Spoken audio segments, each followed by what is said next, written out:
This is Good Morning Indiana, working for you. Time right now is 4:27 here on your Wednesday morning. We do want to thank you for starting your day with us here at RTV6. I'm Lauren Casey. And I'm Meredith Barrick. We begin with an overnight fire at a strip mall, this impacting a restaurant called Mississippi Belle.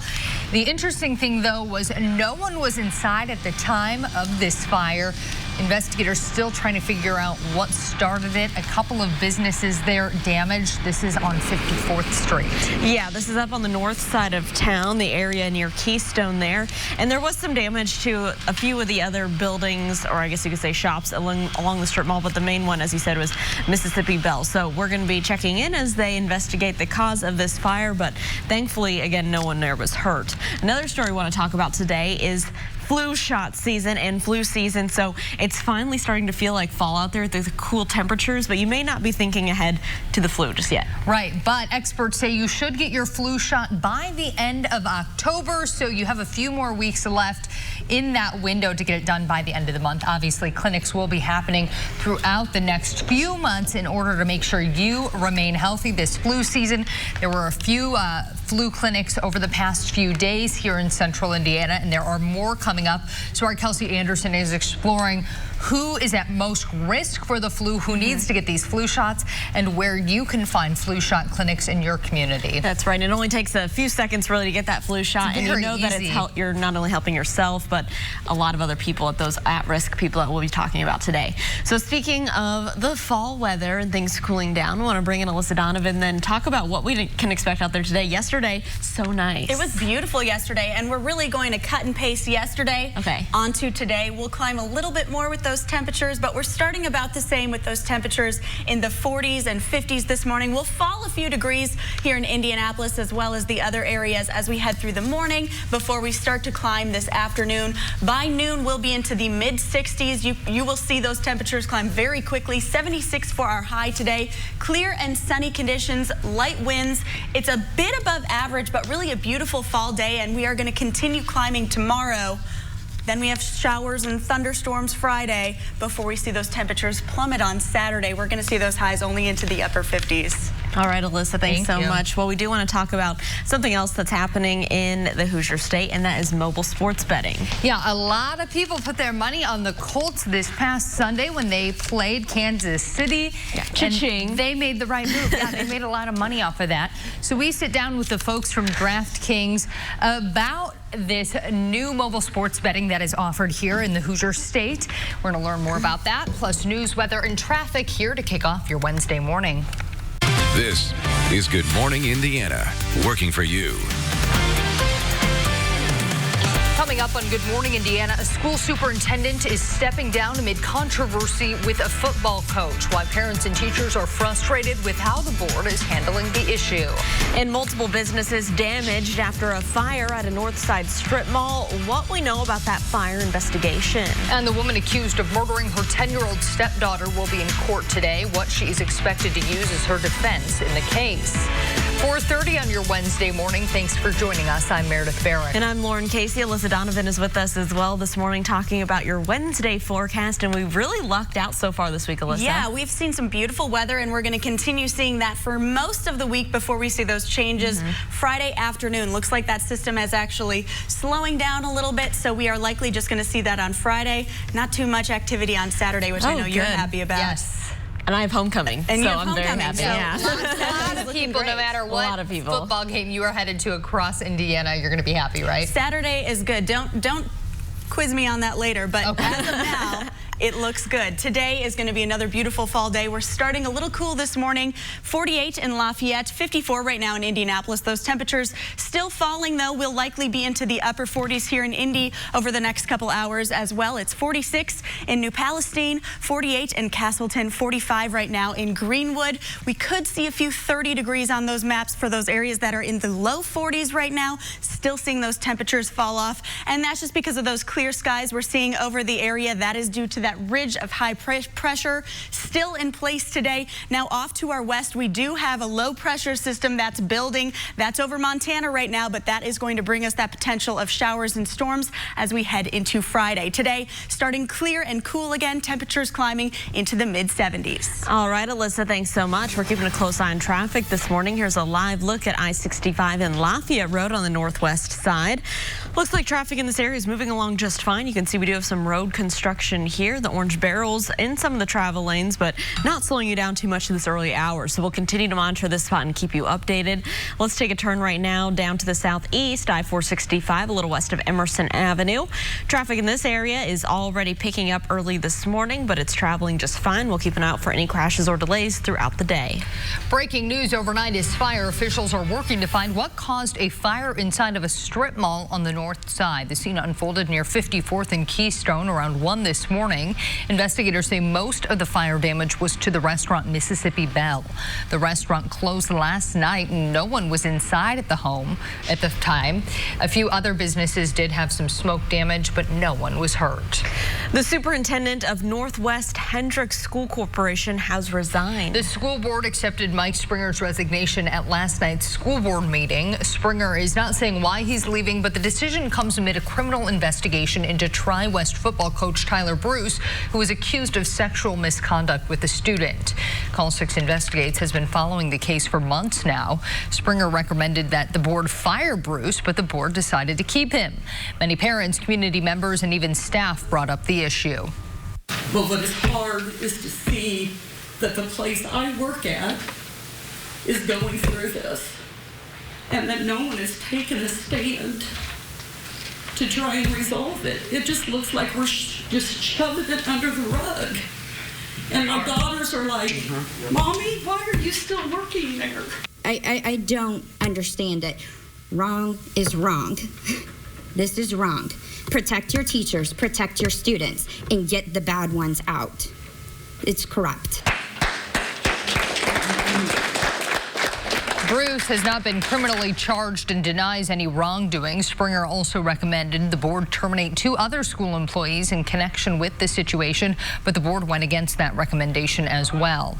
An attorney representing the family of the student accusing Bruce of misconduct released a statement saying, quote, the board's insistence to ignore Mr. Springer at every turn is disappointing at best. Mr. Springer's actions showed concern for the students at Tri-West. The same cannot be said for the school board, end quote. At 4:34, one person was taken to the hospital after a shooting on the west side of Indianapolis. Officers and emergency crews were called out to the 2000 block of North Dexter around 10 o'clock last night. This morning, the victim is in critical condition. Police have not released the identity of the victim or any possible suspects at this time, but anyone with any information is asked to call Crime Stoppers. That number is 317-262-TIPS. A hearing today could determine if a woman accused of killing her 10-year-old stepdaughter is mentally competent to stand trial. Amanda Carmack is charged with murdering Skylee Carmack in Gas City. Investigators say Carmack hid the girl's body in a plastic bag, then reported her missing. After several days of searching, Skylee's remains were found last month. Amanda told investigators she killed Skylee because she was angry with her. Former U.S. Secretary of State Condoleezza Rice will speak to a sold-out crowd at Purdue University tonight. Rice served as Secretary of State under George W. Bush and was the first African-American woman to hold the position. Now she continues her work in higher education as a professor of political science at Stanford University. Rice is one of many speakers the university is bringing to campus to celebrate its 150-year anniversary. She's scheduled to speak at 6:30 at Elliott Hall of Music. Some local school districts are getting a major financial boost to help increase student learning. A 5-year, $47 million grant was just announced yesterday. It will go toward programs at Perry Township Schools, Goshen, and Brown County Schools. The money will help fund teacher education and rewards. It will also be used to help recruit a more diverse workforce. The goal is to help close achievement gaps and increase student success, which district leaders say starts with teachers. We are now able to develop and reward our talented teachers and leaders while simultaneously positioning ourselves to attract and retain high-quality educators. The districts received this grant through their partnership with the National Institute for Excellence in Teaching. At 4:36, Indianapolis is set to host the NBA All-Star Game in 2021, but the city is already celebrating the benefits to the community. The host committee announced a $1 million legacy initiative associated with the game at Bankers Life Fieldhouse. The project will focus on nonprofit organizations all across the state that help young people. Committee co-chair and Fever legend Tamika Catchings talked about the impact of this initiative. When you look at what we've been able to do with the Pacers organization and all of the people that are a part of our amazing committee and amazing chairs, we want to make an impact on lives, not just for 2021, but for a long, long time. Grants of up to $50,000 will go to 21 capital improvement projects that focus on health and wellness, like basketball courts and education centers. The weather continues to be great for getting outside and enjoying your local parks, and one Indianapolis park got a big facelift thanks to IPL. Hundreds of volunteers cleaned up and revamped Riverside Park just west of downtown yesterday. They painted a mural, built benches, installed backboards, and more. It's really a way for us to give back. Our communities are a really important part of IPL, and we feel like we're an important part of the community, and this is just a way for us to work together to really make sure that our communities have a safe place to go and play. This is the 9th year of IPL's Day in the Parks initiative, and the 2nd year volunteers have cleaned up Riverside. Well, the White House has now declared that it will not cooperate with the impeachment investigation, why Congress members say it's a betrayal of democracy. And the creators of the popular video game Fortnite are being sued.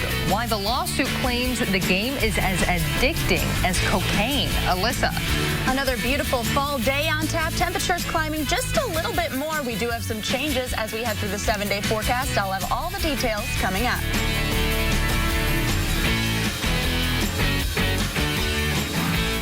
One cup at a time. Welcome back to Good Morning Indiana. 441 here on your Wednesday, and we're keeping a close eye on traffic. This is I-465 and I-74. You can see traffic in this area is moving along just fine. There's no crashes or delays right now around the metro area to slow down your Wednesday morning commute. These are the stories making national headlines today. Millions of people in California could be without power as Pacific Gas and Electric try to prevent wildfires. The company says it will turn off the power starting at midnight because of forecasted winds and dry weather, which create fire danger. PG&E's electrical lines have been blamed for large wildfires, including the Camp Fire, which was the deadliest and most destructive in California's history. A judge in Montana will hear arguments today over whether to block a permit allowing the proposed Keystone XL oil pipeline to cross the U.S.-Canadian border. Environmental groups are trying to block the permit, which was proposed by President Trump. The Justice Department will argue for a lawsuit challenging the permit to be dismissed. It's 442. The White House is raising the stakes in the impeachment inquiry, declaring it will not cooperate with the impeachment investigation. ABC's Inez de la Cuetara is in Washington with more. In a scathing letter to House Speaker Nancy Pelosi, the White House declaring it will not cooperate with the impeachment inquiry, writing the investigation is dangerous, illegitimate, and a violation of fundamental fairness. Pelosi responding overnight, calling the president's decision only the latest attempt to cover up his betrayal of our democracy and to insist that the president is above the law, setting the stage for a showdown between the White House and Congress as the State Department blocked the U.S. ambassador to the European Union, Gordon Sondland, from testifying on Capitol Hill. The failure to produce this witness, the failure to produce these documents, we consider yet additional strong evidence of obstruction. Sondland reportedly worked behind the scenes to help carry out Trump's wishes in Ukraine. House Democrats have now issued a subpoena for Sondland's testimony and documents. Meanwhile, ABC News is learning a White House official who listened in on Trump's phone call with the president of Ukraine described it as crazy and frightening. This, according to that whistleblower at the heart of the impeachment inquiry.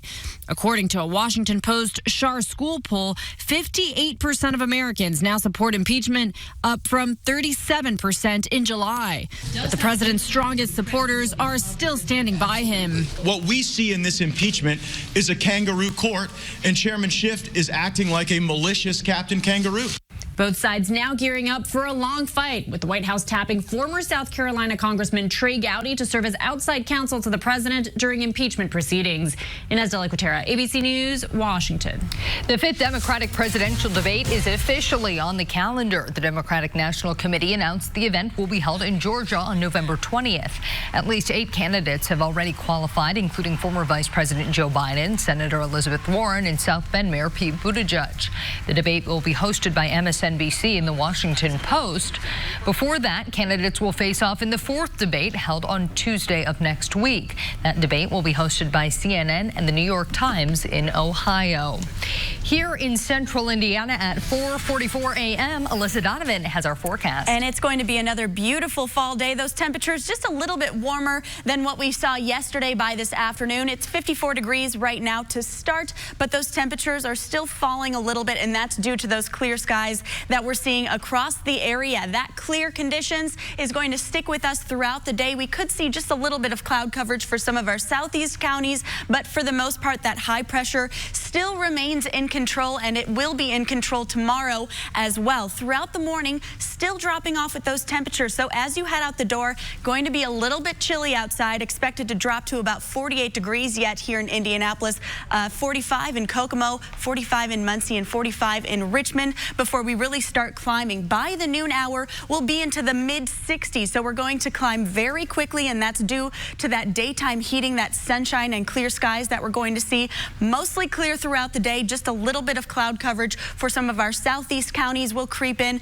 But besides that, it's going to be another clear and beautiful day. High pressure is sticking with us tomorrow. We'll see a little bit more cloud coverage, and that's just ahead of this front that's off to our west building right now. That is going to bring some winter storm warnings into the Dakotas and Montana as we head through Thursday, and then that will start to make its way into the Midwest by Friday morning. Best chance for us to see the activity with this system will be Friday afternoon and into the evening, overnight, maybe a little bit of that lingering early Saturday morning, but it won't impact any of your afternoon plans. So here's what I'm talking about. Friday, 7:30 a.m., we just start to see that moving in, and then most of the activity is going to be expected overnight and into early Saturday morning. Look at this. By 6 a.m., likely going to be out of the area, so won't be impacting your weekend plans too badly. Behind that, cooler air is going to move in. So we are going to see this cool air mass slide down from the north, and that's going to bring us our lowest temperatures for our daytime highs that we've seen this year. That mild air is moving out. Those temperatures will drop off steeply from Friday to Saturday. Thursday and Friday, we are still in those upper 70s. By Saturday, upper 50s, mid 50s in some areas. So well below average. Usually we are in the upper 60s this time of year. So we're a little bit warm to start this week, and then we are just falling as we head into that weekend. Today, temperatures starting in the 40s this morning. You will likely want a light jacket as you head outside, climbing into the mid 70s this afternoon with plenty of sunshine, just a little bit of cloud coverage for some of those southeastern counties. 79 on Thursday, rather. That's going to be our warmest day in the forecast. You're definitely going to want to get outside and enjoy it, because Friday we have that potential of showers and storms by the afternoon. All right, Alyssa, thank you so much. Here's a live look at traffic right now. This is I-70 and Arlington Avenue. This is over on the east side of town. Traffic in this area is traveling up to speed this morning. No major issues to slow you down. So let's take a look at our Traffic Now map, where we are monitoring your drive times for your commute. Here is a look over to the southwest if you're heading in from the airport, maybe heading into the downtown area from Ronald Reagan Parkway to I-65 at the South Split. It is a 12-minute drive, so no delays. Let's take another live look from our INDOT traffic camera this morning. This one is up to the northwest side, I-65 here at 82nd Street. Traffic there is moving along smoothly as well. The good news, no major crashes or issues right now to slow you down. Creators of the popular video game Fortnite are being sued over claims that the game is as addictive as cocaine. A law firm has launched the lawsuit on behalf of 2 parents. They claim that when a person is playing the game for a long time, the player's brain releases the pleasure hormone dopamine. The suit also claims that Fortnite was developed by psychologists to be the most addictive game possible. A spokesperson from the company, Epic Games, said they do not have a comment on the case. They do have 30 days to respond to the lawsuit. At 4:48, even if you step on one of your child's Legos, don't throw them away. The company has a new way for you to donate them to children's nonprofits. The Lego Group announced the pilot program called Lego Replay. All you have to do is donate the bricks. You put them in a box, then go to the program's website to print out a free shipping label. They'll be shipped to a give back box facility for the Legos to be sorted, inspected, and cleaned. The used bricks will then be given to boys and girls clubs and other organizations. What a fantastic idea. New faces on this year's Pacers roster, and there's quite a few with the same name. Still ahead, we'll introduce you to the 3 TJs. And a woman and her neighbors have been without hot water for nearly a week. New at 5 o'clock, what's taking that apartment complex so long to fix the problem? But first, I'm Vinny Politan. Coming up today on Court TV, the final pieces of evidence in the case involving the murder of a Florida State law professor, Dan Markell. Markell was in a bitter custody battle with his ex, and prosecutors say his in-laws hired a couple of hitmen to commit the crime. Right now, one of the hitmen and his ex-girlfriend are on trial, but the in-laws, they've never been charged. We're live in Tallahassee today on Court TV. Vinny, thanks. Don't forget you can watch the all-new Court TV live on your mobile device by visiting CourtTV.com. We'll be right back.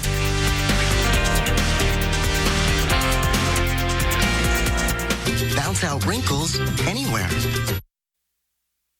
Welcome back to Good Morning Indiana. It is 4:54 here on your Wednesday morning, and we're monitoring your morning drive. I-465 here at I-69 on the northeast side.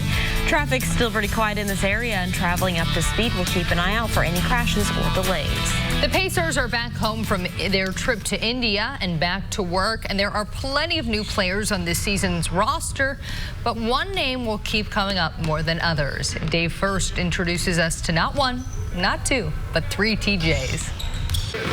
Look around. There's a TJ here, there, and seemingly everywhere, and certainly easy to confuse which one you're talking about. TJ playing the Warren, playing the 3 position. For the record, he's TJ McConnell, he's TJ Leaf, and he's TJ Warren. I'd say the worst part is when they say TJ.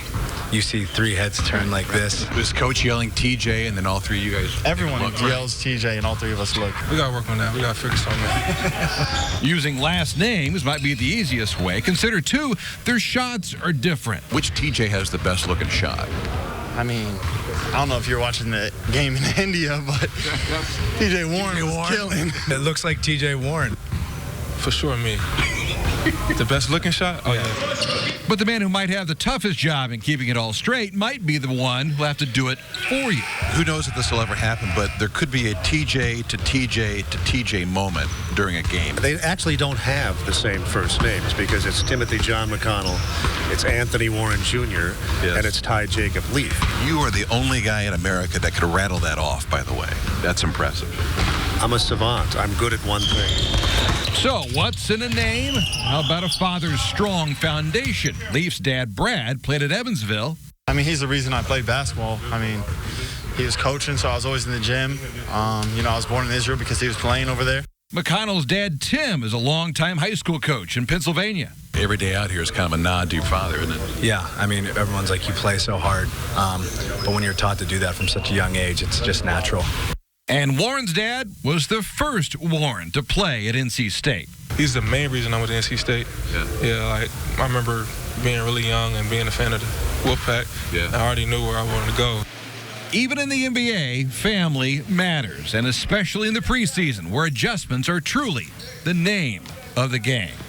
So maybe ultimately call it a numbers game with just 2 preseason games left, 15 days before the opener on this 20-man roster. And yes, if it all works out, 3 TJs are better than 1. Dave First, RTV6 Sports. Dave, thanks so much. Well, thankfully, we all have different names up here. Yes. It can get a little bit confusing. It would get a little confusing. All right, AD, let's hear about the weather. That was good. We are going to see a beautiful day today. Great. Once again, kind of a repeat of what we saw yesterday. 76 for the high, though. So we're climbing just a little bit warmer this afternoon. It's going to be a great day to get outside. Plenty of sunshine, calm winds, and dry conditions. Showers and storms move in late Friday. Much cooler to start our weekend on Saturday. Back into the 60s next week.